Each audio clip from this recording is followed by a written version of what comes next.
तो investing science the most comprehensive fundamental series के session 3 में आपका स्वागत है। पिछले सेशन में हमने तीनों स्टेटमेंट्स को P&L, balance sheet, cash flow statement को आपस में कनेक्ट करके उनको एनालाइज कैसे करना है, प्रैक्टिकली कंपनी को हमने लिया था, उसका एनालिसिस भी किया थ्री स्टेटमेंट का और समझा। तो अभी इस सेशन से हम शुरू करने वाले हैं रेशियो एनालिसिस के सब चैप्टर 2 से, जो कि फाइनेंशियल एनालिसिस का पार्ट है। तो यहाँ पे रेशियो एनालिसिस क्यों जरूरी है और ये क्या करता है।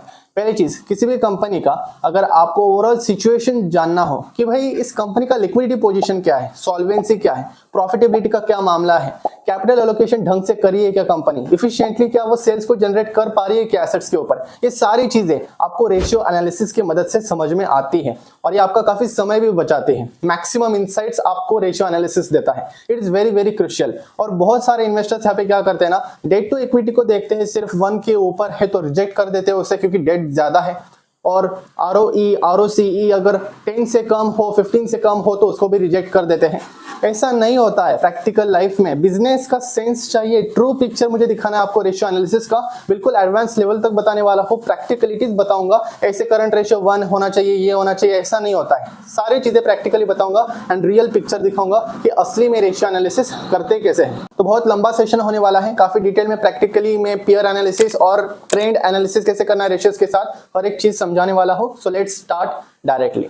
तो चलिए शुरू करते हैं रेशियो एनालिसिस के साथ, सब चैप्टर 2 फाइनेंशियल एनालिसिस के अंदर। तो रेशियो एनालिसिस ना बिल्कुल ABCD के तरह होने चाहिए। जब भी आप किसी भी कंपनी के फाइनेंशियल्स को एनालाइज कर रहे हो ना, तो फ्यूचर में कौन सा ROE ROC किस डायरेक्शन में जा सकता है ना, इस लेवल का एनालिसिस आपको करना है एंड इस लेवल का ग्रिप आपका होना चाहिए रेशियो एनालिसिस इस कंसेप्ट के ऊपर। और इस सेशन के बाद आपको काफी अच्छे से रेशियो एनालिसिस करना आ जाएगा।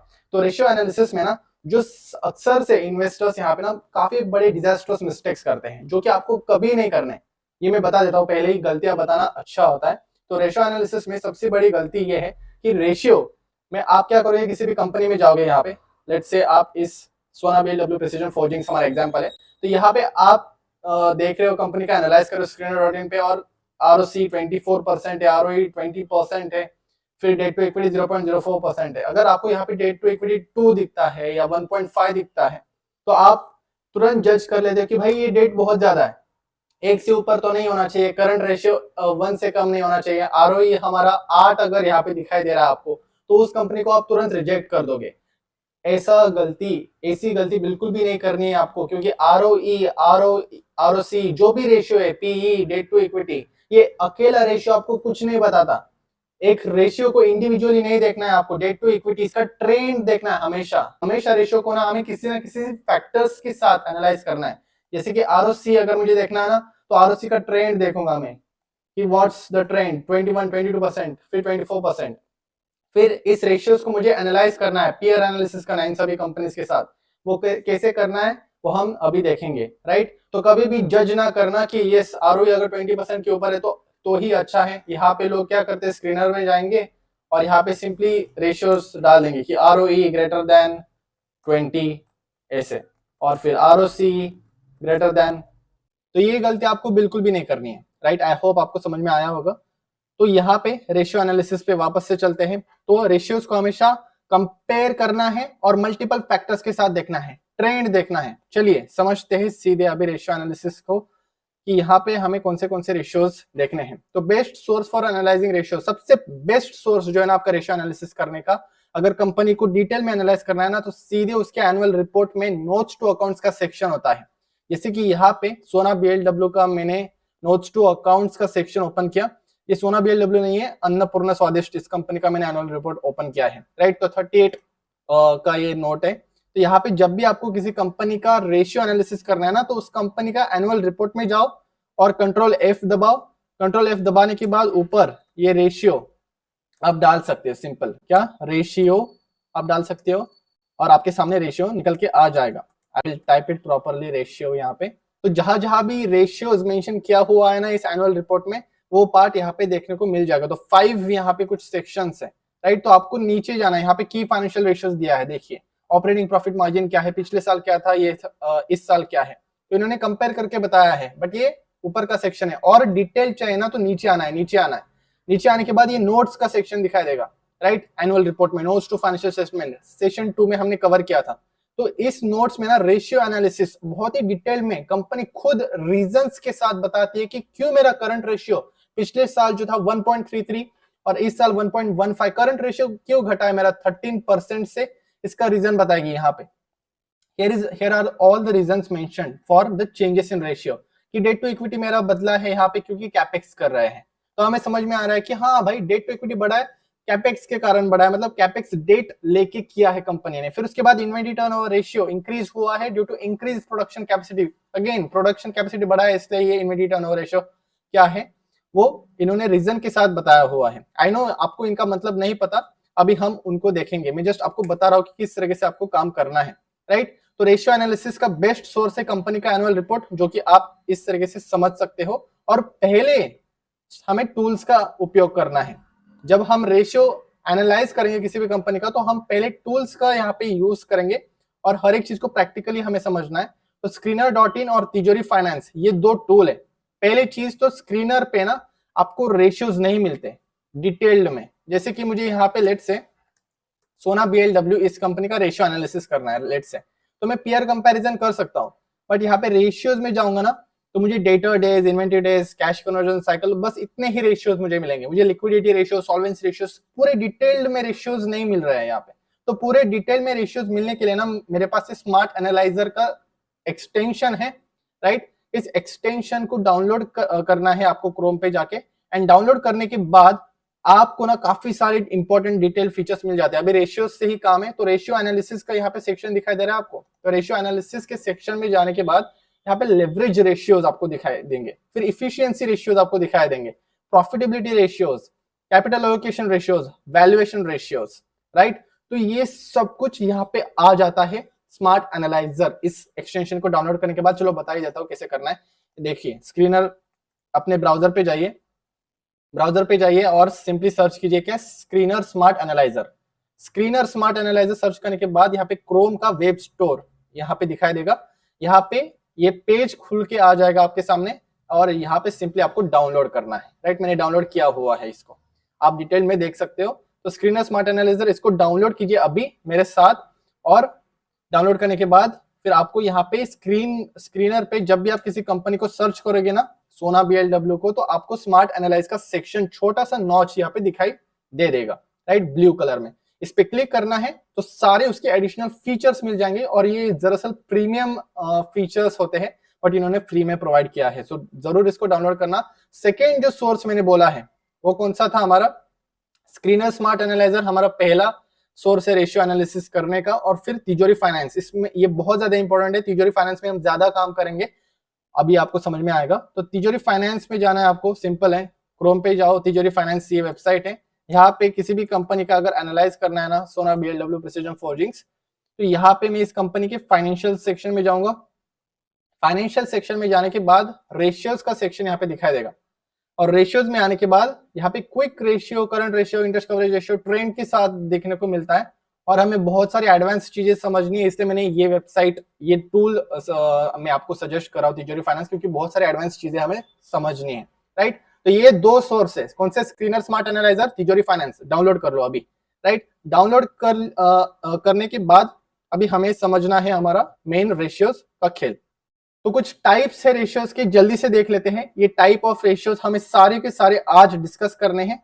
इसमें कुछ पार्ट है जो इंपॉर्टेंट है, जैसे कि overall liquidity ratios, right. Liquidity ratios क्या होते हैं, सॉल्वेंसी रेशियोज क्या होते हैं, एफिशिएंसी रेशियोज क्या होते हैं, ये बहुत ज्यादा इंपॉर्टेंट है। एफिशिएंसी रेशियोज, सॉल्वेंसी रेशियोज और लिक्विडिटी, फिर कैपिटल एफिशिएंसी रेशियोज और प्रॉफिटेबिलिटी रेशियोज और वैल्यूएशन हम वैल्यूएशन के चैप्टर में कवर करेंगे अलग से, राइट, क्योंकि मुझे बहुत डिटेल में बताना है, वैल्यूएशन बहुत ईजी नहीं होता। तो आज हम लिक्विडिटी, सॉल्वेंसी, एफिशिएंसी, इनको प्रैक्टिकली समझेंगे मैट्रिक्स के साथ। Let's start with the first ratio, जो कि है हमारा लिक्विडिटी रेशियोज। तो लिक्विडिटी रेशियोज को समझने से पहले ना हमें वर्किंग कैपिटल को समझना पड़ता है। वर्किंग कैपिटल का लॉजिक समझना बहुत ज्यादा इंपॉर्टेंट है, ये एडवांस चैप्टर में भी कवर होगा बाद में। वर्किंग कैपिटल का मतलब क्या होता है?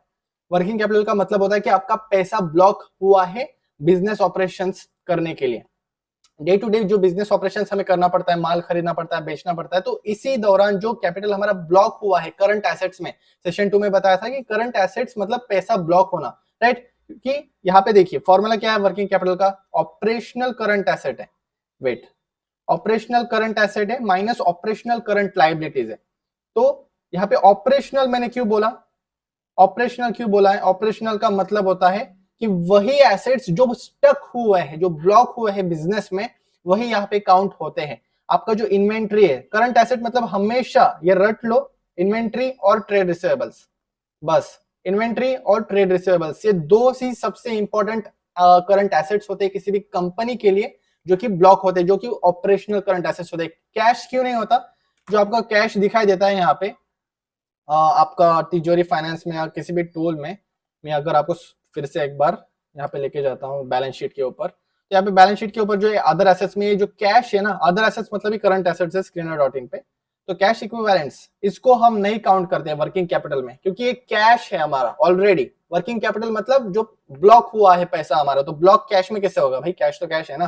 तो इन्वेंट्रीज में ब्लॉक हुआ है, हमने माल खरीदा इतना जो कि हमें बनाना है, फिर बेचना है, फिर ट्रेड रिसीवेबल्स, इन लोगों ने हमें पैसे नहीं दिए, राइट, ये डेटर्स है हमारे जिनसे पैसे लेने हैं हमें।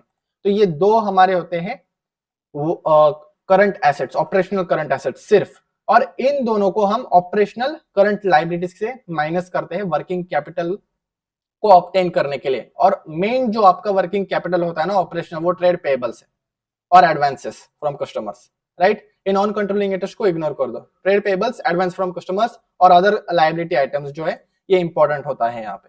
तो यहाँ पे वर्किंग कैपिटल मतलब क्या? It's simply the amount that is blocked in operational assets, जो कि आपका ब्लॉक हुआ है। और ये जो पैसा ब्लॉक हुआ है, अभी आपको पैसा तो चाहिए ना, जैसे कि आपने कंप्यूटर खरीदी, लेट्स से आपका कंप्यूटर का ट्रेडिंग बिजनेस है, राइट। तो मैंने सप्लायर से कंप्यूटर खरीदा और मुझे उन्हें 20 दिन के बाद पैसा देना है, राइट, मुझे 20 दिन के बाद उन्हें पैसा देना है। और मैंने वो कंप्यूटर जो खरीदा सप्लायर से, लेट्स से 20,000 रुपीज के लिए मैंने खरीदा, वो मैंने आगे जाके कस्टमर को 30,000 रुपए के लिए बेच दिया। तो 30,000 के लिए मैंने बेच दिया, पर आगे वाला जो कस्टमर है वो मुझे 30 दिन के बाद पैसा देगा, राइट। तो टेक्निकली क्या हो रहा है यहाँ पे? टेक्निकली क्या हो रहा है? 20 डेज के बाद मुझे पे करना है अपने सप्लायर को, राइट, और 30 डेज के बाद मुझे पैसा मिलने वाला है अपने कस्टमर से। तो ये जो बीच का 10 डेज है, इतने दिनों के लिए मेरे पास पैसा ही नहीं है, क्योंकि ब्लॉक हो गया ना। वो सप्लायर से मैंने कंप्यूटर खरीदा था 20,000 रुपए का, और 30,000 के लिए मैंने इसको बेचा, तो 30,000 रुपए मेरा करंट एसेट में ब्लॉक हो गया, राइट, ट्रेड रिसीवेबल्स में। तो ये 30,000 रुपए मुझे मिलने वाले हैं 30 दिन के बाद, और 20 दिन में ही मुझे तुरंत पेमेंट करना है इसको। पेमेंट करने के बाद 10 दिन के लिए मेरे पास कुछ पैसा ही नहीं बचेगा, मतलब ब्लॉक हो गया है। तो ये जो पैसा ब्लॉक हो गया ना, इसके लिए मुझे बोरो करना पड़ेगा, राइट। इसलिए वर्किंग कैपिटल जो है ना, इसका अगर इंक्रीज होता है बहुत तेजी से, अगर ये बढ़ता है ना कंपनी में, इसका मतलब है कि वहां पे कुछ गड़बड़ हो सकती है, राइट। वर्किंग कैपिटल अगर सेल्स के साथ बढ़ रहा है, सेल्स भी बढ़ रहा है, सेल्स की भी अच्छी खासी ग्रोथ हो रही है, और वर्किंग कैपिटल भी बढ़ रहा है, तो प्रॉब्लम नहीं है। बट सेल्स ग्रोथ स्टॉप हो चुकी है और वर्किंग कैपिटल बढ़ रहा है, दैट इज अ प्रॉब्लम। तो ये पॉइंट नोट करना कि working capital growing without sales growth is a problem over here, but if working capital is growing along with the sales growth, that is not a problem. और बहुत सारे लोग negative working capital को ना बुरा समझते हैं कि नेगेटिव वर्ड लिखा है मतलब बुरा है, वैसा नहीं होता। नेगेटिव वर्किंग कैपिटल एक्चुअल में कभी कभी अच्छा होता है, राइट। तो नेगेटिव वर्किंग कैपिटल के बारे में हम एडवांस सेशन में कवर करेंगे, इसके आगे आने वाले सेशन में। तो अभी वर्किंग कैपिटल का मतलब सिंपल से समझ लीजिए क्या है, कि आपका पैसा ब्लॉक हुआ है, कितने दिनों के लिए ब्लॉक हुआ है। इसके वर्किंग कैपिटल का अमाउंट आपको यहाँ पे दिखाई नहीं देता है नॉर्मली स्क्रीनर.इन पे, तो आपको सिंपली यहाँ पे स्मार्ट एनालाइज पर क्लिक करना है। तो स्मार्ट एनालाइज पर क्लिक करने के बाद आपके सामने वो वर्किंग कैपिटल कैलकुलेट करके दे देगा, करंट एसेट्स माइनस ये। तो ये जो है 2249 करोड़ का मेरा एसेट जो है वो ब्लॉक हुआ है, इतना पैसा है मेरा ब्लॉक है बिजनेस में। तो इतना मुझे लोन लेना पड़ेगा या मेरे पास कैश होना चाहिए, सिंपल, राइट। तो वर्किंग कैपिटल मतलब पैसा ब्लॉक, समझ में आ गया आपको? बहुत ही सिंपल करके बता रहा हूं मैं। अभी लिक्विडिटी रेशियोज पे आते हैं। लिक्विडिटी रेशियो का मतलब होता है फर्स्टली कि कंपनी जो है ना, वो अपने शॉर्ट टर्म ऑब्लिगेशंस को फुलफिल कर सकती है या नहीं। जो मुझे एक साल के अंदर पेमेंट करना है, शॉर्ट टर्म बोरोइंग्स अगर मैंने ले रखा हो, एक साल के अंदर मुझे बैंक का लोन चुकाना हो, या वेंडर्स को पे करना है 3 महीने के बाद, तो जो भी चीजें मुझे एक साल के अंदर अंदर पे करनी है, ऑब्लिगेशन है मेरे ऊपर, तो वो पे करने का कैपेबिलिटी है या नहीं, वो मुझे लिक्विडिटी बताता है, लिक्विडिटी स्ट्रेंथ। तो लिक्विडिटी रेशियोज बने हैं हमें लिक्विडिटी स्ट्रेंथ बताने के लिए कंपनी की, कि भाई कंपनी के पास करंट में एसेट्स कितने हैं। क्योंकि करंट एसेट से ही तो करंट लायबिलिटीज को पे किया जाएगा, राइट। तो यहाँ पे ना थोड़ा सा ट्विस्ट है जो कि आपको समझना है। पहली चीज तो current ratio, quick ratio, cash ratio, 3 ratios है लिक्विडिटी रेशियोज के अंदर। एक एक करके मतलब समझते हैं जल्दी से, कुछ भी नहीं है यार इसमें, बहुत सिंपल है। तो ये तीनों चीजें अल्टीमेटली आपको क्या बताने की कोशिश कर रहा है। करंट रेशियो बोल रहा है कि भाई मेरा करंट एसेट्स कितना गुना है करंट लायबिलिटीज के सामने। क्विक रेशियो बोल रहा है कि भाई मेरा क्विक एसेट्स जो लिक्विड एसेट्स है वो मेरा कितना गुना है करंट लायबिलिटीज के सामने। आऊंगा मैं लिक्विड एसेट्स क्या होता है। फिर उसके बाद कैश रेशियो कि मेरा सिर्फ कैश, जो करंट एसेट का छोटा सा पोर्शन है, सिर्फ कैश, एक्चुअल हार्ड कैश और बैंक बैलेंस जो है मेरा, वो कितना गुना है करंट लायबिलिटीज का। ये चीज हमें ये लिक्विडिटी रेशियोज में समझ में आती है। तो जैसे जैसे आप नीचे जा रहे हो ना यहाँ पे, वैसे वैसे ये स्ट्रिक्ट हो रहा है, स्ट्रिक्ट मेजर है। यहाँ पे current assets, obviously current assets ज्यादा रहेगा क्विक एसेट्स से, क्योंकि क्विक एसेट्स क्या है ना, क्विक एसेट्स समझ लेते हैं पहले। ये करंट एसेट्स में जैसे हम इन्वेंट्री को माइनस कर देते हैं। करंट एसेट्स क्या क्या होते हैं, तुरंत मैं जल्दी से आपको दिखा देता हूँ। करंट एसेट्स में क्या क्या आता है आपका, ये लर्न होना चाहिए अभी आपको। करंट एसेट्स में यहाँ पे देखिए, इन्वेंट्री होता है, ट्रेड रिसीवेबल्स होता है, कैश होता है, एडवांसेस होते हैं। ये सारे वो चीजें जो कैश में कन्वर्ट होने वाले हैं और एक्चुअल कैश भी है हमारा यहाँ पे, ठीक है ना। तो इन्वेंट्री, ट्रेड रिसीवेबल्स हमारा मेन करंट एसेट्स होता है। तो करंट एसेट्स के वक्त हम ये सब कुछ कंपेयर कर रहे हैं, ये पूरा अमाउंट हम देख रहे हैं कि 3000 करोड़ का मेरा करंट एसेट है, जो कि कितना है मेरा, कितना गुना है लायबिलिटीज का, वो हम चेक करेंगे by taking simply division, right. 858 crore मुझे देने हैं और मेरे पास अभी करंट एसेट्स कितने आने वाले हैं, 3100 करोड़ के करंट एसेट्स आने वाले हैं, जिससे मैं 850 करोड़ पे कर सकता हूं, बिल्कुल कर सकता हूं, राइट। तो कितना टाइम से, तो उसके लिए आप तिजोरी फाइनेंस पे आ जाओ। और यहाँ पे इन्होंने रेशियोज ऑलरेडी कैलकुलेट कर रखे, तो आपको कुछ कैलकुलेट करने का जरूरत नहीं है, बट सेंस होना चाहिए, इंटरप्रिटेशन आपको करना आना चाहिए। क्या कि करंट रेशियो 1.93, 1.80, 2.29, अभी ये क्या बोल रहा है भाई। देखिए करंट लायबिलिटीज मेरा 1 रुपए का एलेट्स है, तो 1 रुपए के लायबिलिटी के सामने मेरे पास 1.93 रुपीज के करंट एसेट्स है, टोटल करंट एसेट्स इतने हैं। फिर 1.80 के करंट एसेट्स है मेरे पास, राइट। फिर 2.29 रुपीज के करंट एसेट्स है मेरे पास, फिर 2.16 के 1.92 का है, राइट। तो हर एक रुपए के करंट लायबिलिटी के सामने, जो हर एक रुपए मुझे देने हैं, उसके सामने मेरे पास कितने रुपए हैं, तो मेरे पास 1.92 रुपीज है, मेरे पास 2.16 रुपीज है, राइट। तो ओवरऑल ये करंट रेशियो का ट्रेंड क्या है, ओवरऑल स्टार्टिंग से लेके अब तक इंक्रीज ही हुआ है, 1.11 से लेके अभी 1.92 तक आ गया है। नाउ यहाँ पे समझिए, अप ट्रेंड तो ठीक है, अच्छा होता है, क्योंकि करंट एसेट्स हमें ज्यादा चाहिए, ऐसा नहीं है। करंट एसेट्स अगर हद से भी ज्यादा हो ना, तो ये एक बुरी बात है कंपनी के लिए, क्योंकि करंट एसेट्स का मतलब क्या था, पैसा ब्लॉक होना, राइट। अगर करंट एसेट्स 2, 4 है, 5 है, राइट। अगर करंट एसेट्स आपके लायबिलिटीज के सामने कभी भी आपको दिखाई देता है किसी कंपनी का कि उसका जो करंट रेशियो वो इंडस्ट्री एवरेज से बहुत ही ज्यादा है, इसका मतलब है कि वो कंपनी का पैसा ब्लॉक है बहुत ज्यादा, वो अपने करंट एसेट्स को एफिशिएंटली रेवेन्यू में कन्वर्ट नहीं कर पा रही है। So current ratio, quick ratio, चाहे ये कोई भी लिक्विडिटी रेशियोज आपके सामने आ जाए, ये अगर बहुत ज्यादा है ना इनका नंबर, जैसे कि 2 है, 4 है, 5 है, बहुत ज्यादा है, इंडस्ट्री एवरेज से कंपेयर करना है। कैसे कंपेयर करते हैं भाई, सब कुछ बताना पड़ेगा मुझे आपको। तो यहाँ पे देखिए, पीयर कंपैरिजन हम करते हैं।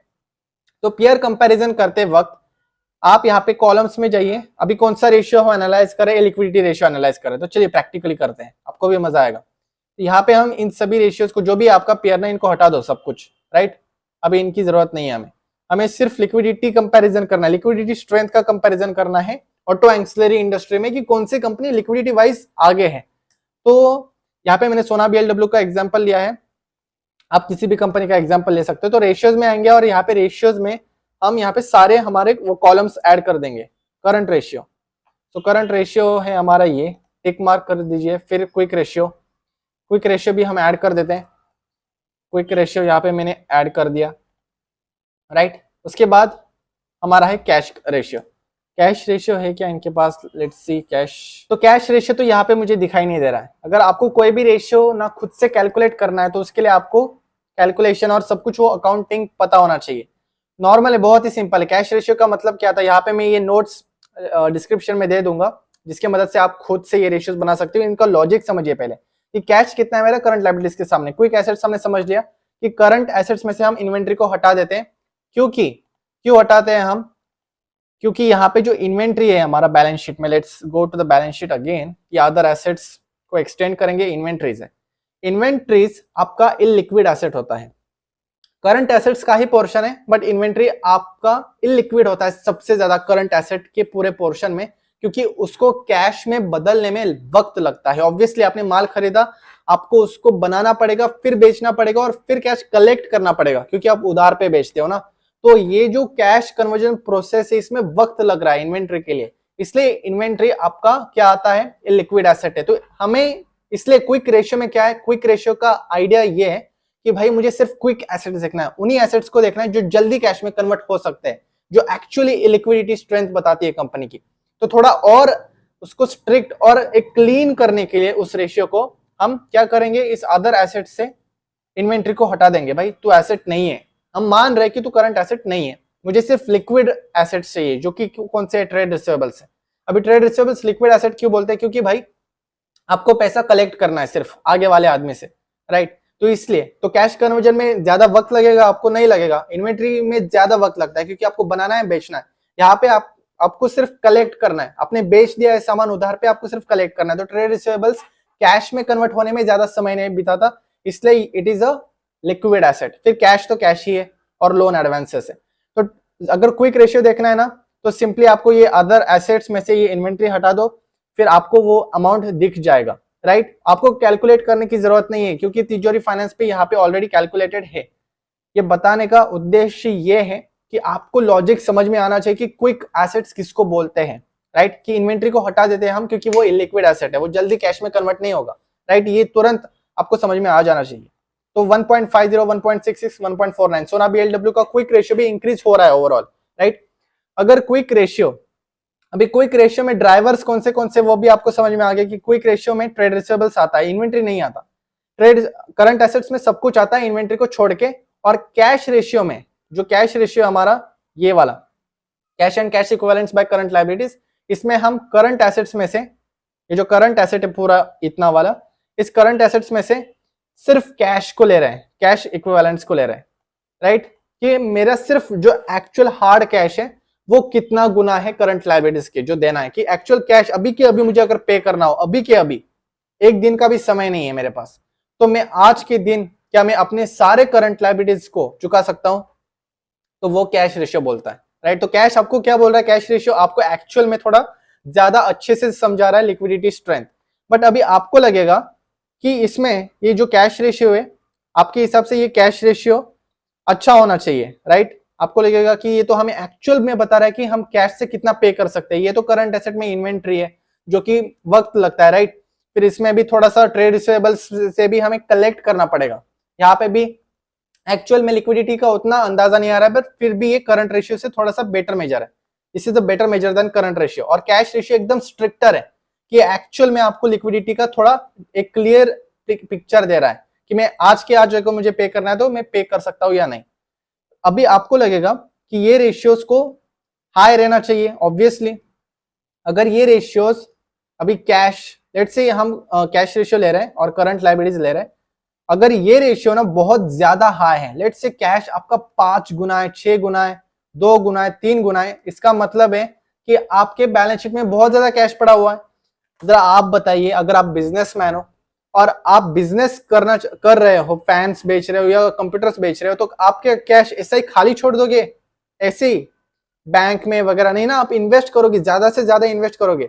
आप कैश ऐसे ही क्यों छोड़ दोगे, उसको तो यूटिलाइज करना है आपको।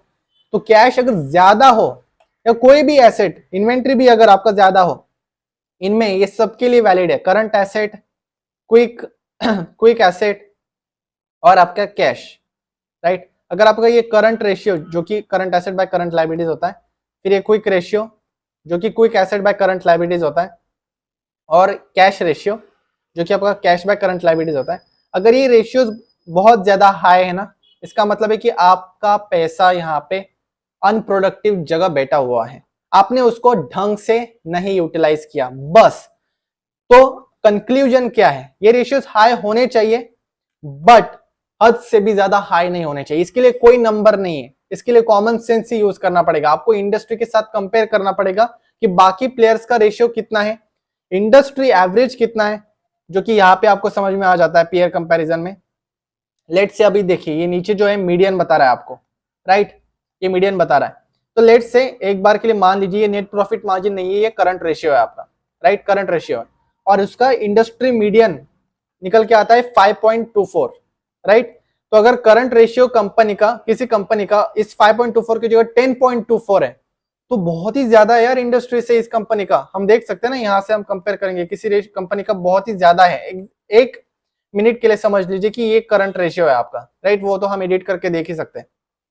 16 है, बहुत ज्यादा है। इसका मतलब है कि उस कंपनी का इन्वेंट्री में पैसा अटका हुआ है, ट्रेड रिसीवेबल्स में अटका हुआ है। अगर करंट रेशियो देख रहे हो तो करंट एसेट्स में पैसा ज्यादा अटका हुआ है। करंट एसेट्स में कहाँ अटका हुआ है वो देखना है आपको, तो बैलेंस शीट में जाओ यार, इतना क्या है, बैलेंस शीट में जाओ, देखो इन्वेंट्री अगर बहुत ज्यादा बढ़ गया है इसका मतलब है कि, और सेल्स नहीं हो रहा है कंपनी का, तो इन्वेंट्री में आपका पैसा फंसा हुआ है।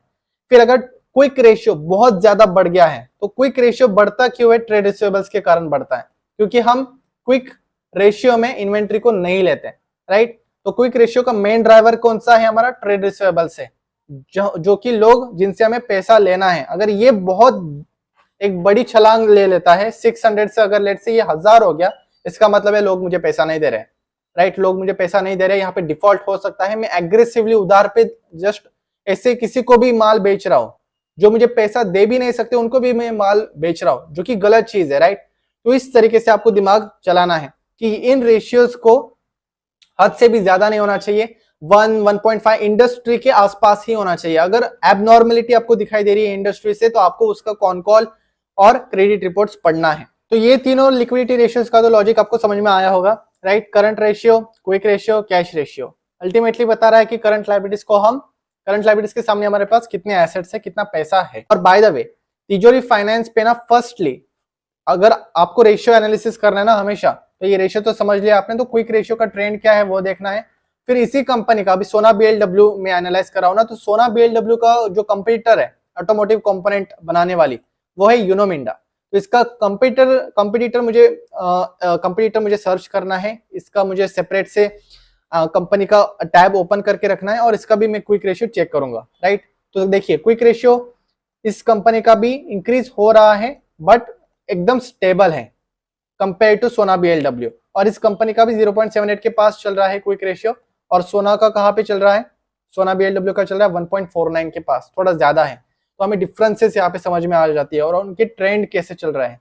अगर इसमें एकदम सडन स्पाइक अगर आपको दिखाई दे रहा है ना, क्विक रेशियो बहुत ही बढ़ गया, बट इस इंडस्ट्री में किसी और कंपनीज का यहाँ पे स्पाइक नहीं आया है, मतलब उस कंपनी के साथ दिक्कत है।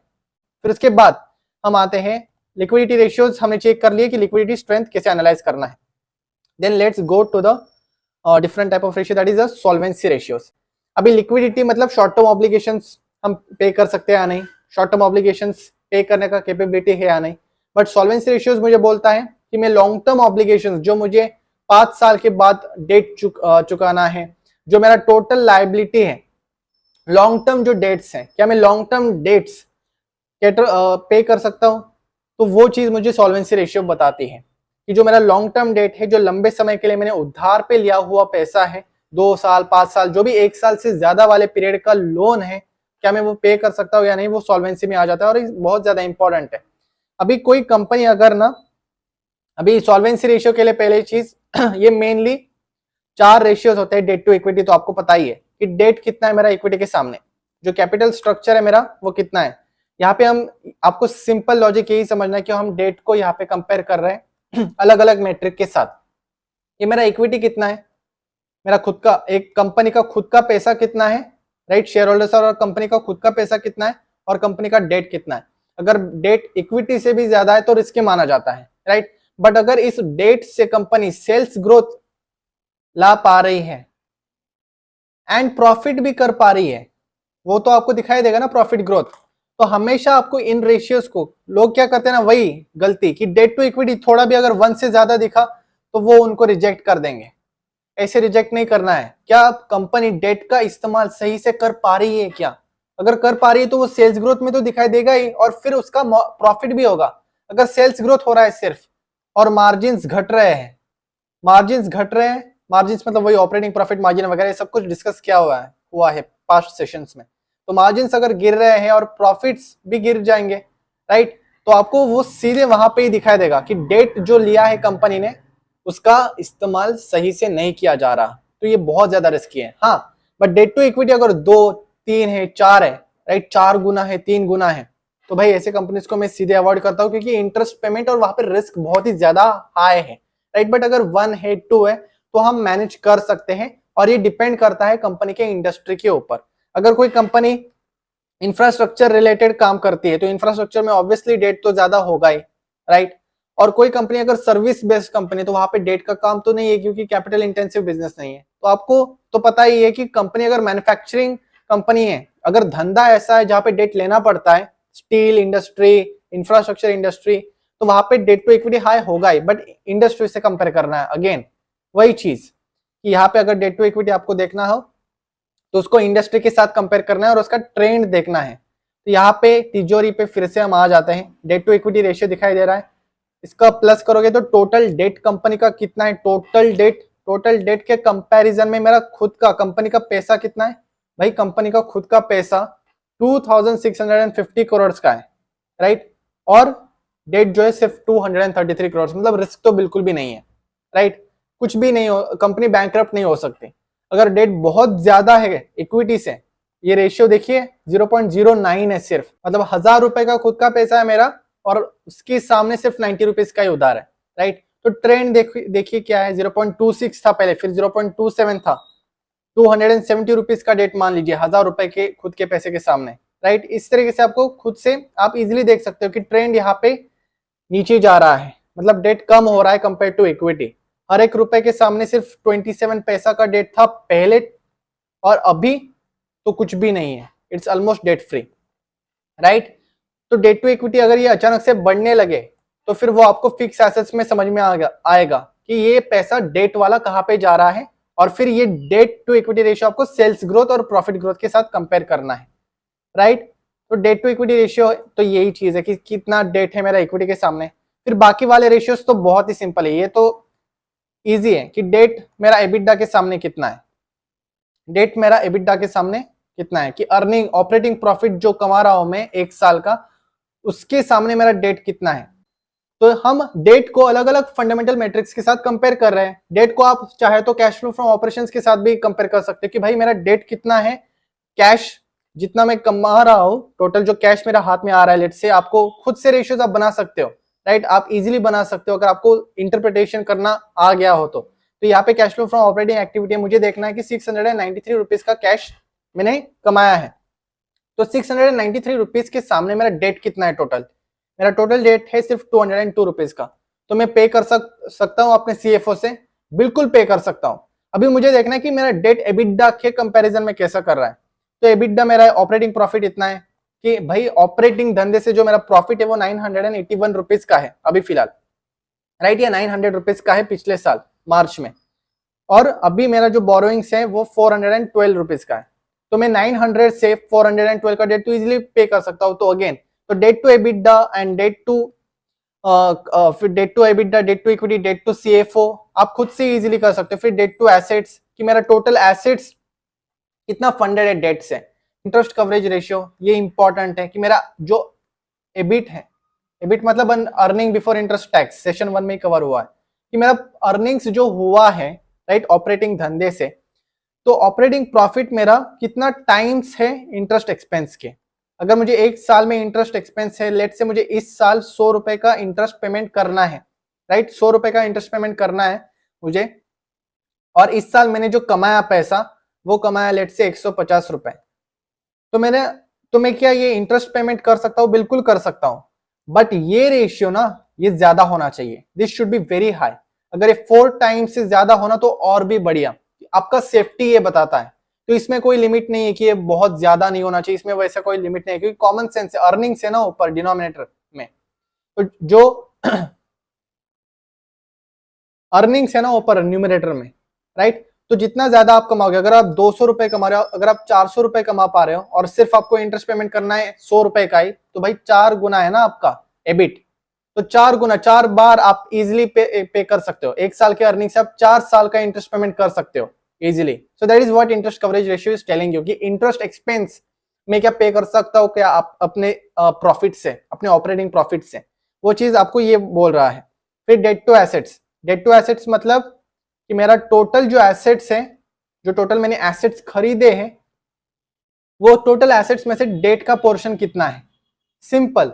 और डेट बाय एसेट्स ये जो भी रेशियो आएगा, इसका मतलब अगर मेरे पास total building plant and machinery सारे एसेट्स मिला के लेट से 1000 करोड़ के मेरे टोटल एसेट्स है, और इस 1000 करोड़ के एसेट्स मेरे डेट से फंडेड है 500 रुपए का मैंने डेट लिया है, 500 करोड़ का मैंने डेट लिया है लेट से, और ये 100 करोड़ के एसेट्स हैं, तो इसका मतलब है कि 50% मेरे एसेट्स जो है, ये जो बिल्डिंग खरीदी है मैंने वगैरह वगैरह, ये उधार पे खरीदा है, और बाकी का इक्विटी है। एज सिंपल एज दैट कि डेट का कितना पोर्शन है एसेट्स के सामने, एबिटा इक्विटी के सामने, और इंटरेस्ट कवरेज रेशियो जितना ज्यादा उतना बढ़िया, राइट। इसको आपको ट्रेंड के साथ कंपेयर करना है अगेन। जैसे कि यहाँ पे देखिए इंटरेस्ट कवरेज रेशियो, अभी सोना BLW का 9.71 था, पर अभी धीरे धीरे करके ये 27 हो गया है यार, मतलब 27 टाइम्स इनका एबिट है इंटरेस्ट एक्सपेंस के मुकाबले। इतना प्रॉफिट है इनका कि 27 टाइम्स पे कर सकते हैं इंटरेस्ट एक्सपेंस, 27 ईयर्स का इंटरेस्ट एक्सपेंस पे कर सकते हैं एक ही साल के प्रॉफिट से। That is what it means, right. तो इंटरेस्ट कवरेज रेशियो हो गया कि मेरा प्रॉफिट कितना गुना है इंटरेस्ट का। इन रेशियोज को एनालाइज करके हम ये पता कर रहे हैं कि ये लॉन्ग टर्म डेट कंपनी पे कर सकती है क्या, लॉन्ग टर्म डेट पे कर सकती है क्या आने वाले सालों में, 3 सालों में, 4 सालों में। ऑपरेटिंग लेवरेज रेशियो, ये थोड़ा सा एडवांस रेशियो है, और सेशन 1 में हमने कवर किया था ऑपरेटिंग लेवरेज का मतलब।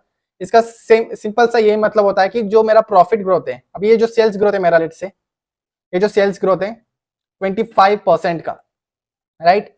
तो और प्रॉफिट का यहाँ पे ग्रोथ नहीं लिया है ना इन्होंने, तो लेट्स से यहाँ पे देखिए, यहाँ पे आप देख सकते हैं कि 27% का मेरा सेल्स ग्रोथ है, एंड उसके आगे जो प्रॉफिट का ग्रोथ है वो 32% का है।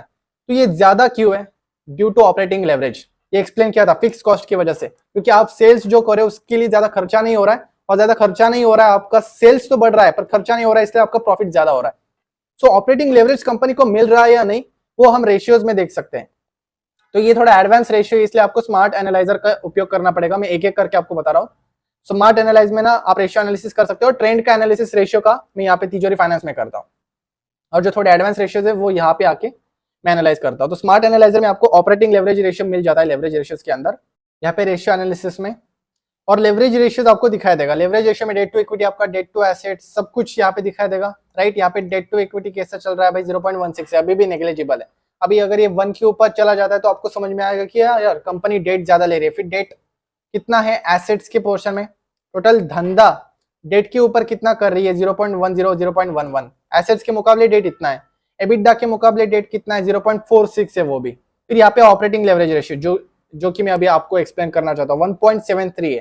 पहले ऑपरेटिंग लेवरेज रेशियो नहीं मिल रहा था। 0.66 का मतलब है क्या, यहाँ पे ऊपर देखिए सेल्स का ग्रोथ रेट 36%, 25% से ग्रो कर रहा है सेल्स, 19% से ग्रो कर रहा है सेल्स, बट उसी सेम पीरियड में जो ऑपरेटिंग प्रॉफिट है, एबिट का जो change, earning before interest and tax, ये 36% से ही बढ़ा। सेम जितने से सेल्स बढ़ा उतने से ही आपका अर्निंग बिफोर इंटरेस्ट टैक्स भी बढ़ा।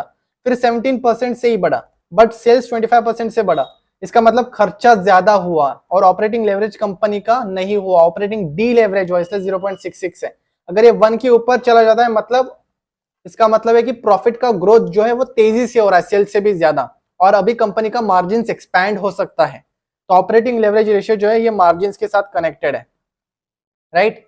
ये सारी चीजें आपको कनेक्ट करना है कि ऑपरेटिंग लेवरेज अगर 1 के ऊपर जा रहा है मतलब कंपनी को ऑपरेटिंग लेवरेज मिल रहा है, ये कंपनी को ऑपरेटिंग लेवरेज मिल रहा है, और यहाँ पे ऊपर जा रहा है मतलब, क्योंकि आप देखो ना सेल्स सिर्फ 19% से इंक्रीज हुआ, बट मेरा प्रॉफिट 33% से इंक्रीज हुआ, क्योंकि मेरा जो खर्चा हुआ होगा वो कम हुआ होगा, बट इनकम ज्यादा हुआ, and that is giving me operating leverage.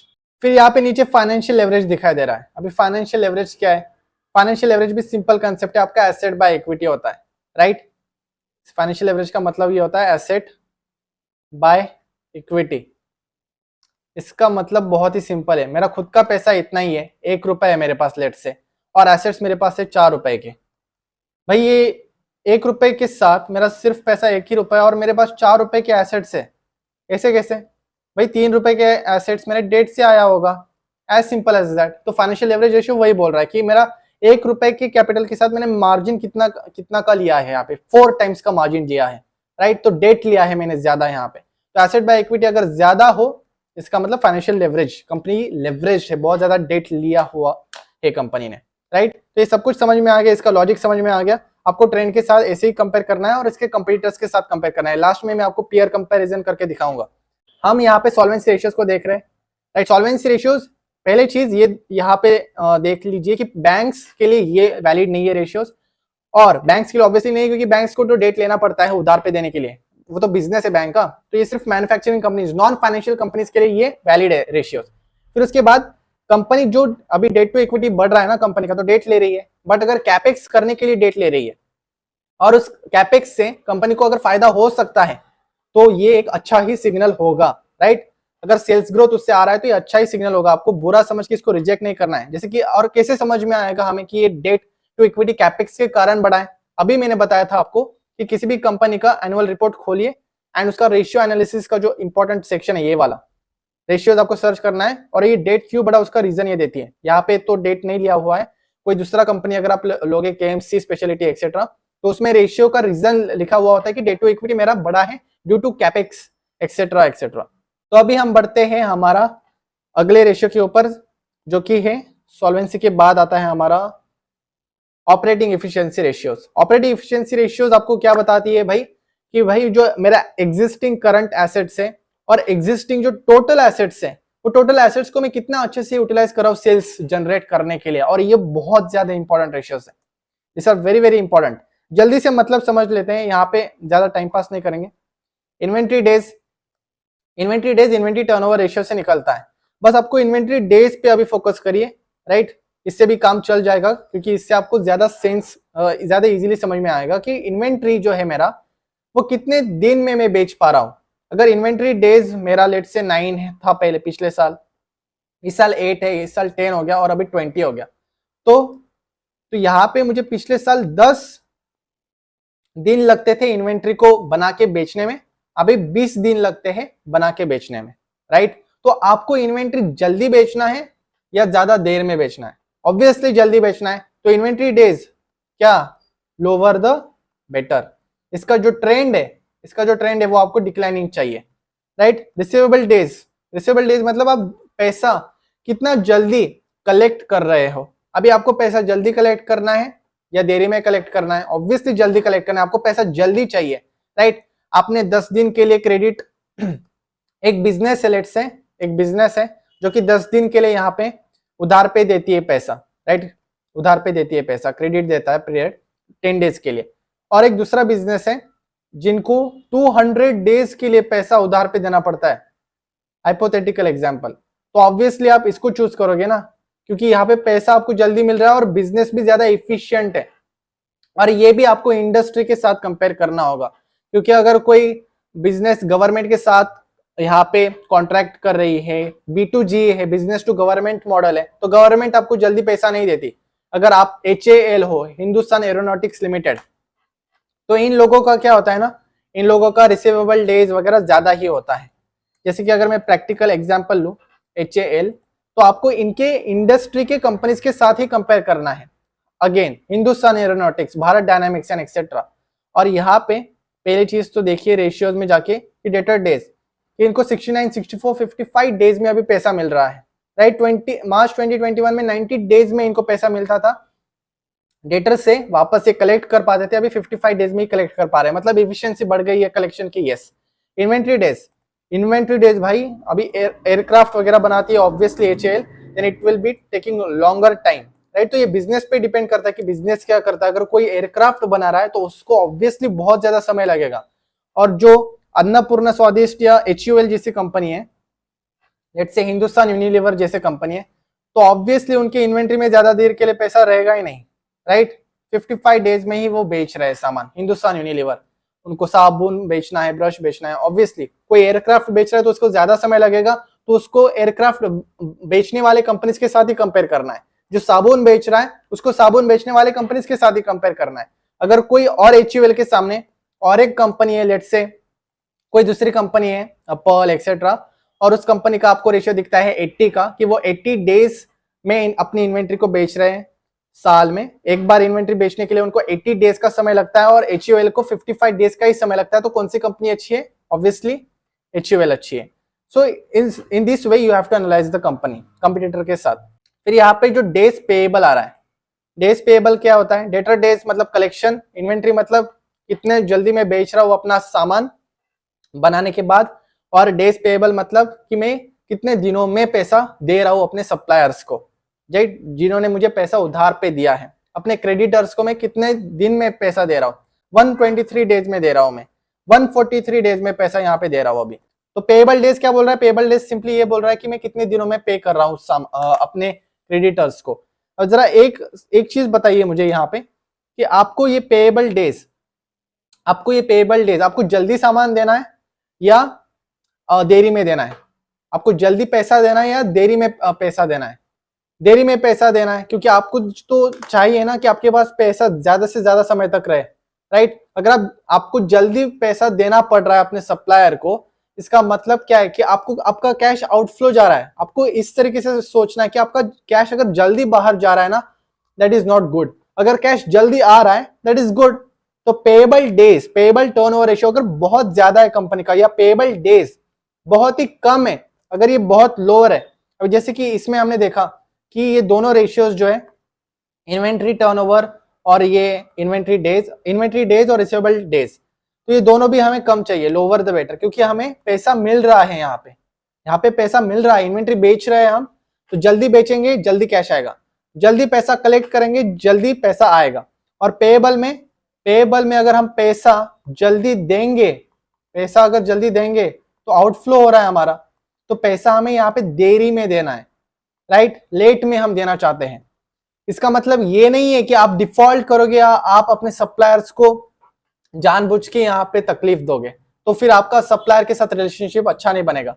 जो सप्लायर्स आपको ज्यादा समय का क्रेडिट पीरियड ऑफर करते हैं, जैसे कि अगर मैंने कंप्यूटर खरीदा सप्लायर से और सप्लायर ने बोला भाई तू 3 महीने बाद भी मुझे दे सकता है, बट मेरे जैसा ही कोई दूसरा बिजनेसमैन है, उसको सप्लायर बोल रहा है कि भाई मैं तुझे सिर्फ 20 दिन का ही क्रेडिट पीरियड दूंगा, तुझे 20 दिन के अंदर मुझे पैसा देना है। मुझे 3 महीने का दिया छूट और उस आदमी को सिर्फ 20 दिन का दिया, क्यों? हो सकता है कि उसकी क्वालिटी मेरे क्वालिटी से खराब हो, राइट? उसकी बिजनेस की एबिलिटी स्ट्रेंथ जो है उसकी अच्छी नहीं है, इसलिए उसको जल्दी देना पड़ रहा है पैसा। बट अगर मेरा बिजनेस का स्ट्रेंथ अच्छा है तो सप्लायर को पता है यार ये तो अच्छा बंदा है, ये बाद में भी देगा तो भी तकलीफ नहीं होगी, ठीक है ना? तो ये होता है चीज। तो आपको इस तरीके से समझना है कि पेएबल डेज अगर किसी का बहुत ज्यादा है, इसका मतलब है कि उसको सप्लायर जो है ना वो बहुत स्ट्रिक्ट है, उसका उस इंडस्ट्री में उतना दबाव नहीं है, right? So you have to understand in this way. तो यहाँ पे आते हैं हम एग्जाम्पल के ऊपर। तो हम सोना BLW का, तो रेशियोज में debtor days, inventory days, days payable और कैश कन्वर्जन साइकिल, सेम तिजोरी फाइनेंस में भी वही दिखेगा आपको, cash conversion cycle. Days payable देखना है तो इसको प्लस करो और इन्वेंट्री डेज। यहाँ पे तिजोरी फाइनेंस पे क्यों एनालाइज करना है? क्योंकि आपको यहाँ पे ट्रेंड का एनालिसिस देखने को मिलता है, और ये क्यों इंपॉर्टेंट है ना, अभी आपको समझ में आएगा क्यों इंपॉर्टेंट है।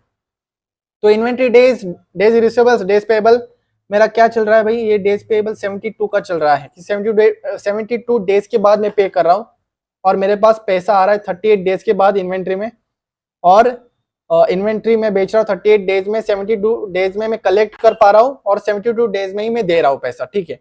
और कैश कन्वर्जन साइकिल के अंदर इसलिए रखा है इसको हम एडवांस में समझेंगे बाद में। कैश कन्वर्जन साइकिल का मतलब होता है कि एक्चुअल में कैश मेरे पास कितने समय में आ रहा है। एक बार मेरे हाथ से कैश गया, एक बार मैंने इन्वेस्ट किया अपने बिजनेस में, इन्वेंट्री खरीदा मैंने, तो फिर बाद में पूरा इन्वेंट्री बेचने के बाद, कलेक्ट करने के बाद कैश आने में कितना समय लग रहा है, टोटल बिजनेस करने के प्रोसेस में कितना वक्त लग रहा है?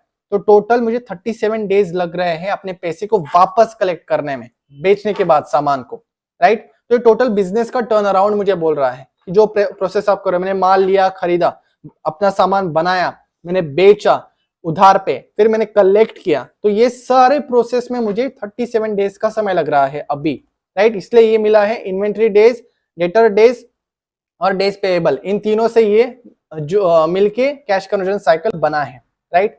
तो ओवरऑल 150 नेगेटिव में, आपको लगेगा ये नेगेटिव है तो बुरी चीज है, नेगेटिव अच्छी ही होती है एक्चुअली, ये अगले वाले सेशन में आपको समझ में आ जाएगा कि आपको यहाँ पे आपका कैश ही ब्लॉक नहीं है, इसका मतलब है, राइट। आपको कैश ब्लॉक करने की जरूरत ही नहीं है, बट यहाँ पे उसके बाद 38 डेज के लिए ब्लॉक हुआ आपका पैसा, फिर 45 डेज के बाद कैश आपके पास आ रहा है।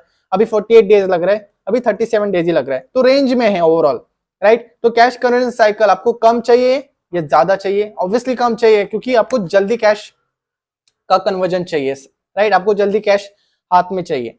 तो रेशियोज में और एक बहुत ही इंपॉर्टेंट चीज, inventory days, receivable days, payable days, सिर्फ इनको आइसोलेशन में नहीं देखना है, ट्रेंड तो देखना ही है, बट इसके साथ क्या करती है ना कंपनी यहाँ पे बदमाशियां करती है बहुत ज्यादा। इसके बारे में कोई नहीं बताएगा आपको, ये थोड़ा सा एडवांस है। यहाँ पे क्या करेगा अभी इन्वेंट्री डेज में, अगर कोई कंपनी का, क्योंकि यहाँ पे फॉर्मूला ही देखो ना, COGS/, इसमें मत जाओ।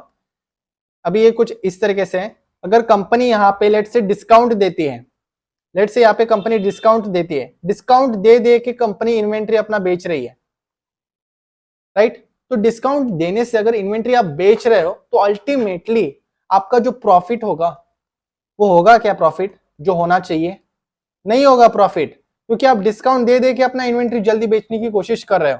बट जो बंदा डिस्काउंट दे नहीं रहा है, नॉर्मल सिचुएशन में इन्वेंट्री को बेच पा रहा है अच्छे से, उसका प्रॉफिट होगा ना। तो अभी हम ये कैसे जाने कि कोई कंपनी डिस्काउंट दे रही है या कोई कंपनी इन्वेंट्री को लेके फ्रॉड कर रही है, जल्दी बेचने का रिकॉर्ड कर रही है, ये कैसे जाने? इसलिए इन्वेंट्री को ना क्या करना है, ये जानने के लिए हमेशा सेल्स ग्रोथ के साथ कंपेयर करना है। अगर इन्वेंट्री डेज कम हो रहा है, राइट, इन्वेंट्री डेज अगर कम हो रहा है, इसका मतलब है कि आप जल्दी बेच पा रहे हो अपनी इन्वेंट्री को। बट क्या सच में जल्दी बेच पा रहे हो, इसका प्रूफ आपको सेल्स ग्रोथ में ही दिखाई देगा ऑलवेज। अगर सेल्स का ग्रोथ ऊपर नहीं जा रहा है, राइट, सेल्स का ग्रोथ बिल्कुल फ्लैट है या सेल्स तो हो ही नहीं रही है, सेल्स की ग्रोथ डी ग्रोथ हो रही है और इन्वेंट्री डेज भी कम हो रहा है, it means that it is a problem, a big problem. इसको प्रैक्टिकली समझते हैं। यहाँ पे आ जाइए सोना BLW में, यहाँ पे इन्वेंट्री टर्नओवर रेशियो नहीं है हमारे पास, फिक्स एसेट टर्नओवर रेशियो है सिर्फ। अभी आएंगे हम, तो यहाँ पे सोना BLW में रेशियो एनालिसिस ओपन करते हैं, जस्ट अ मिनट। बहुत ही सिंपल है ये, जो रेशियो तिजोरी में नहीं है वो स्मार्ट एनालाइज यूज करके आप यहाँ से रेशियोज एक्सेस कर सकते हो, राइट। तो इन्वेंट्री टर्नओवर रेशियो जो भी है, let's go here only first. Cash conversion cycle जो है ना हमारा, यहाँ पे तो यहाँ से तो समझ में आ रहा है कि कितना जल्दी कैश आ रहा है हमारे पास, और यहाँ से इन्वेंट्री डेज को हम एक्सेस करके देख सकते हैं कि 38 डेज हो गया है, तो 58 डेज से 38 डेज हो गया कि जल्दी हम इन्वेंट्री बेच पा रहे हैं। चलिए देखते हैं कि इन्वेंट्री डेज का जो ग्राफ है वो क्या बोल रहा है, नीचे जा रहा है, that is a good sign. But अभी ये नीचे जा रहा है, सेल्स का ऊपर जाना चाहिए। अगर सेल्स का भी नीचे जा रहा है ऐसा ही, that is a problem. Let's go to the sales कहाँ मिलेगा? P&L में मिलेगा, एंड यहाँ पे सेल्स है। सेल्स ऊपर जा रहा है, यस ऊपर जा रहा है, तो इस तरीके से आपको चेक करना है।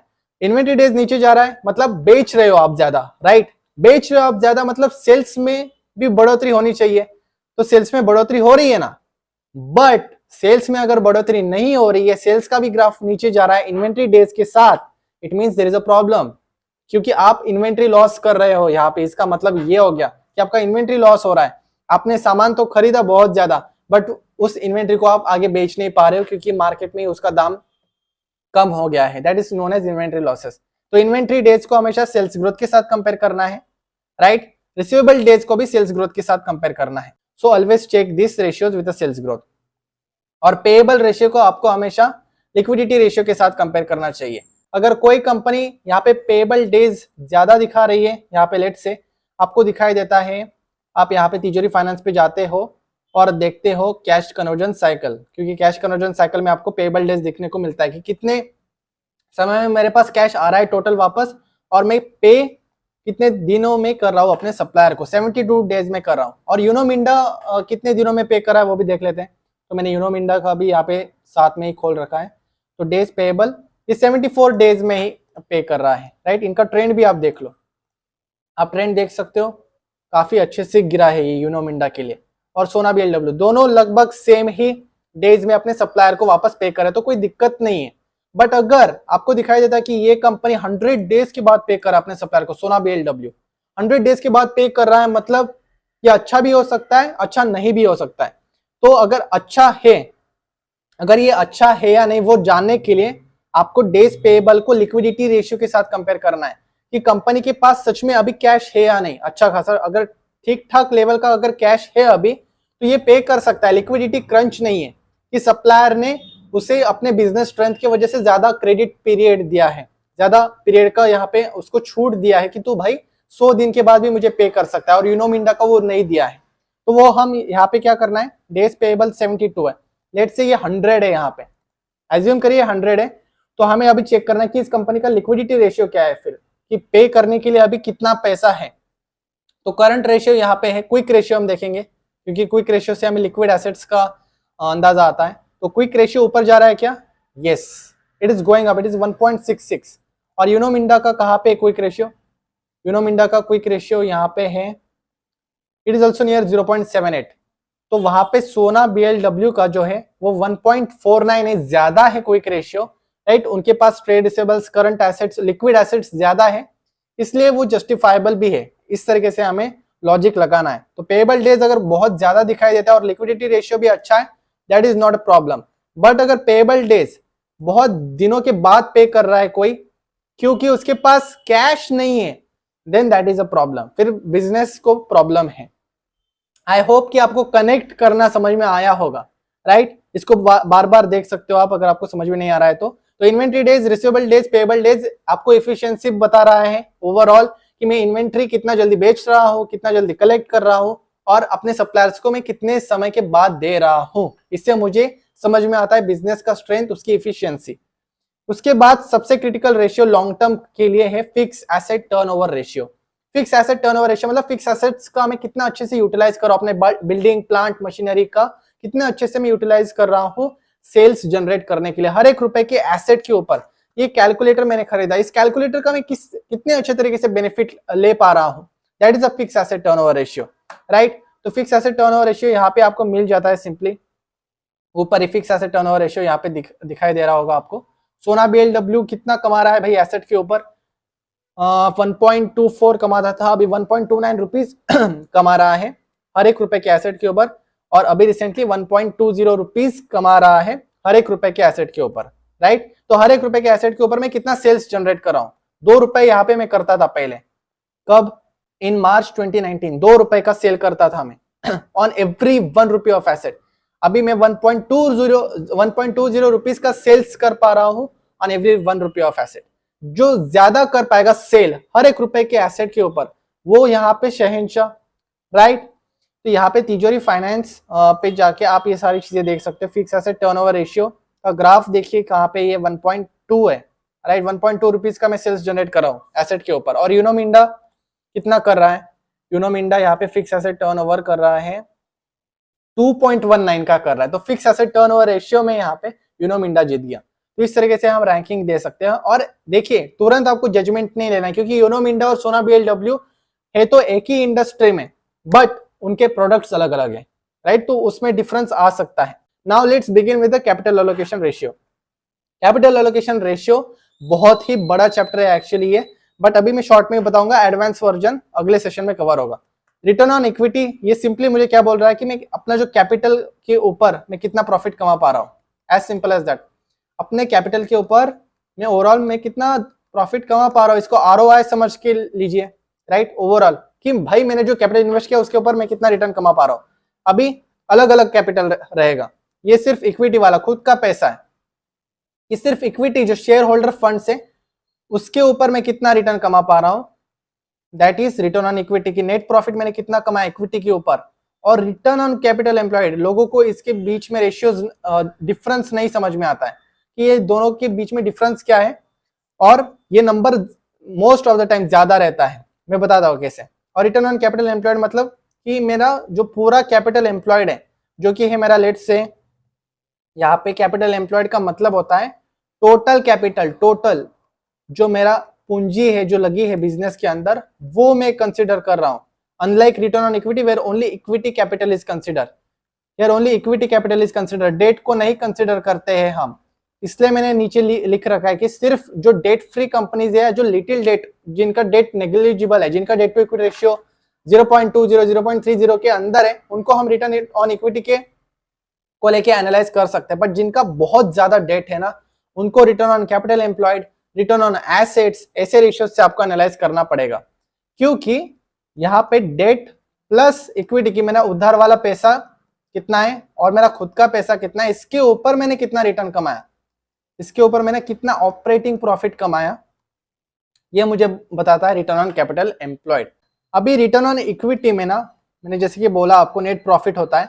अभी क्या होता है ना, जिस कंपनी का लेट से कोई डेट है ही नहीं, कोई डेट है नहीं, डेट ही नहीं है कंपनी के ऊपर, तो ये दोनों रेशियोज के सेम रहेंगे? नहीं, ये ज्यादा रहेगा। जिस कंपनी में डेट नहीं है उसका ROCE will always be greater than ROE।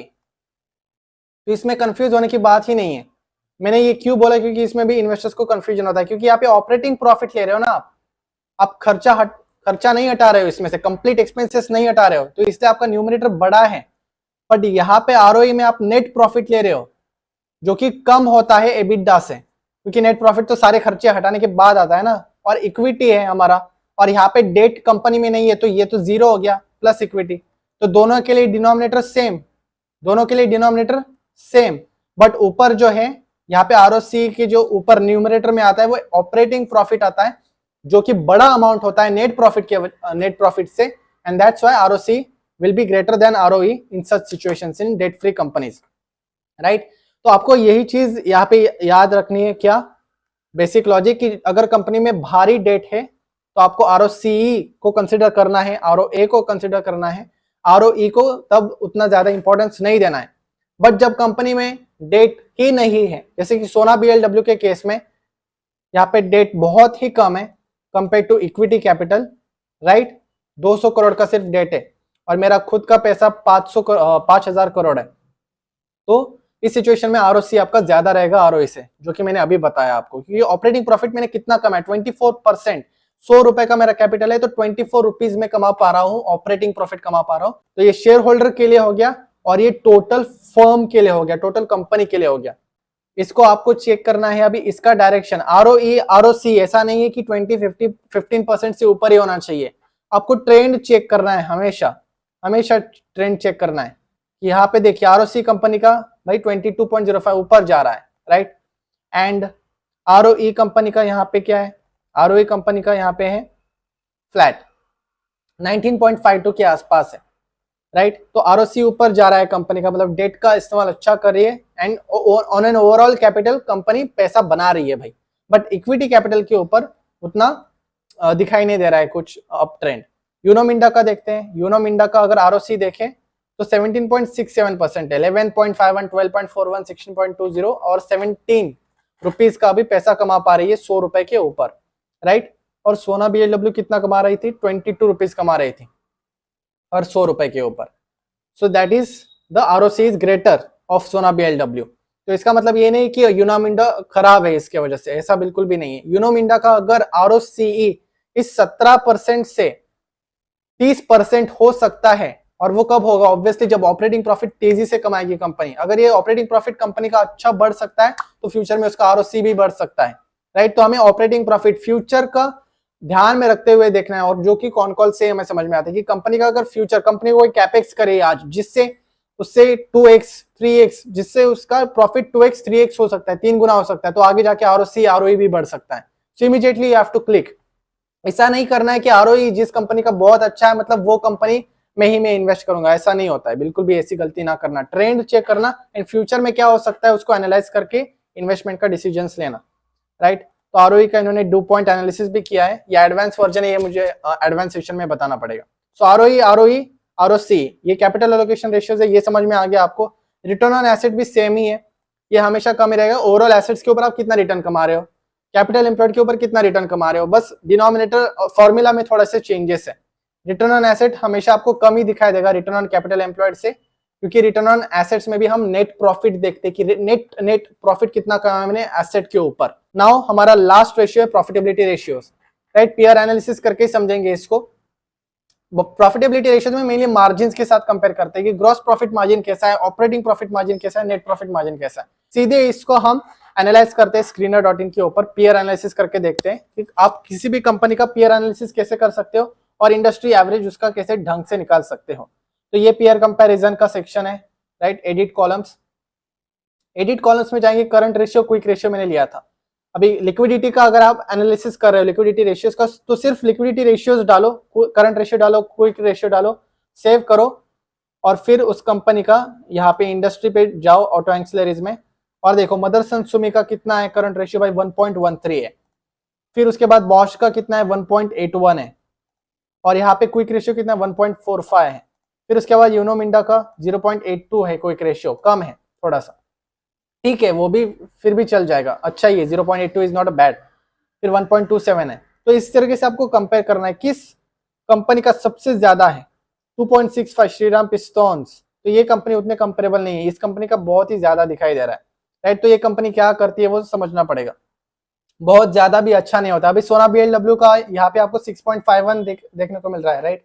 ये गलत फिगर है, तो ये गलत फिगर्स भी होते हैं, इसलिए आपको एनुअल रिपोर्ट में जाके चेक करना है। यहाँ पे देखिए 1.80 है सोना BLW का एक्चुअल करंट रेशियो। तो screener.in पे ये थोड़ा सा यहाँ पे गलत हो चुका है, तो हर बार नहीं होता है, रेयर चांसेस होते हैं ऐसे। तो आपको एनुअल रिपोर्ट में जाके आप क्रॉस चेक कर सकते हो कि एक्चुअल में रेशियो क्या है, एंड वहां से यहाँ से फाइनली आपको एनालाइज जब आप करोगे ना, फाइनली आपको यहाँ पे एनालाइज करना ही है एनुअल रिपोर्ट में जाके, क्योंकि यहाँ पे आपको रीजन समझ में आता है कि क्यों ये रेशियो, कौन सा रेशियो क्यों बढ़ा, जैसे कि ट्रेड रिसीवेबल्स टर्नओवर रेशियो क्यों बढ़ा एक्सेट्रा, उसका रीजन यहाँ पे नीचे लिखा हुआ होता है।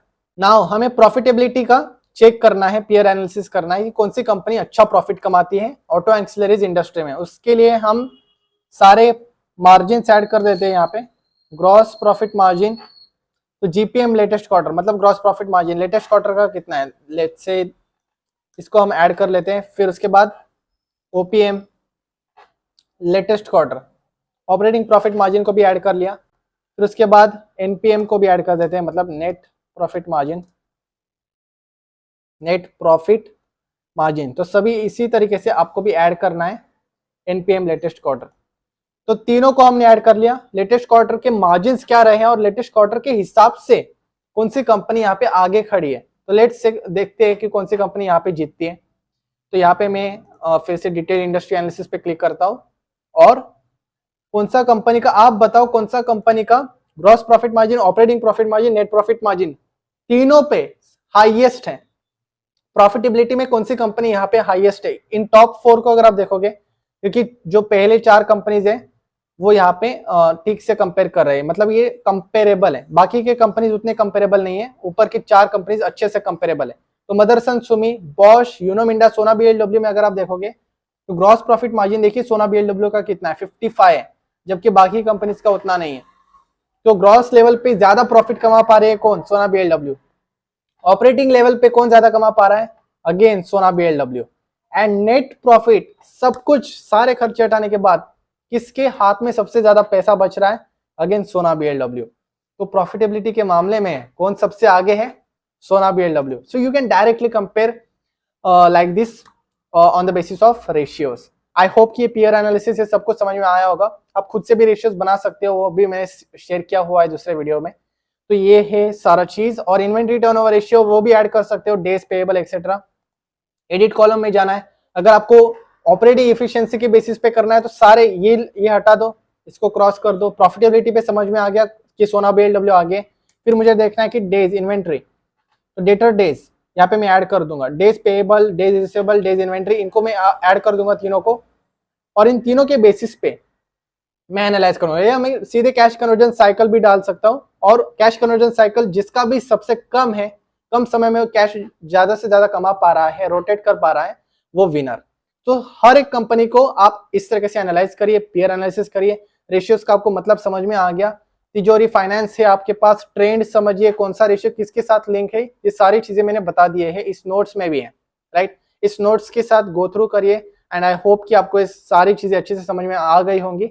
हमें एडवांस चीजें सीखनी है, तो इस चीज को अच्छे से समझ लीजिए, तभी जाके आपको एडवांस चीजें समझ में आएंगी।